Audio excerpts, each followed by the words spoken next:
I look like Sir Jun. Good morning, Ma'am Tropicales, Father Roy, supervising teachers, our Mr. Red Images photographer, and my beloved fellow PHSers. So, the question that was raised to me was, if you were a fruit, what would you be and why? No. I'm sure. Ay, it's broken. Wait. The question that was raised to me was, how can the Asian maximize his knowledge in English? So, based on the question, it might sound crazy or what. But first, the most important is that you should first learn how to speak in your own native language before you speak in other language, because it is highly logical that in order for you to speak in other language, you should first know your own language. Because if you yourself can understand your own native language, how can you translate it into other language? Simple as that. Another one is that you should develop the four macro skills, which is reading, writing, speaking, and listening. The most important is reading. Why?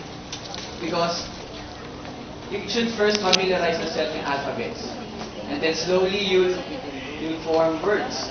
And when you form words, you'll form sentences that you think that should be appropriate in your life. And then there are other three practical ways on how an EHSian can maximize his knowledge in English.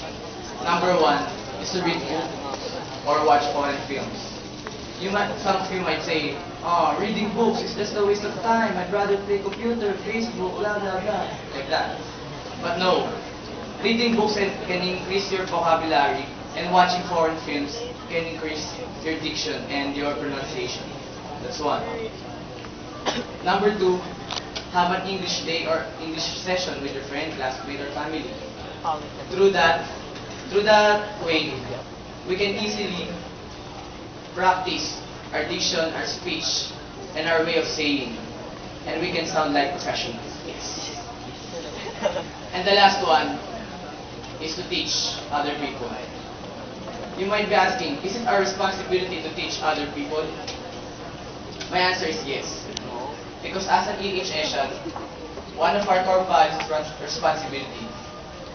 We should be responsible of teaching other people English so that in the peak of our globalization, we will not be left out. You might ask again, what if they don't want to learn English? Well, that's not our fault.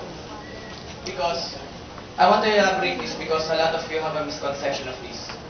Teaching is not forcing someone to learn from you, but is to make someone realize the importance of what you are teaching. For example, here in our EHS corridor, you saw a first year, second year, and you're a third year, fourth year. You see he or she walking around, you're like, what do? You get his or her phone number. That's right. That's right. When you get his or her phone number, what do? You ask his or her likes, dislikes, characteristics, and so on and so forth. So, let's say that your crush is ugly, messy, and a bad mouth. But you still love her. What do? Is it enough for you to learn his or her characteristics? No. You should accept him or her wholeheartedly.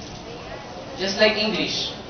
Once you learn the rules, the subject-verb agreement, the past, present tenses, or whatever, it's like a headache, right? But the thing is that makes us a perfect English speaker is that we love English wholeheartedly. That's why in Asia, look at us Filipinos, we are one of the best English speakers other than Japan. Why? Because they lack heart. They don't have heart. They don't love it, but they learn. And that instance remind me of the quote. Once you learn something, must learn how to laugh at something. Crystal? Here! Thank you.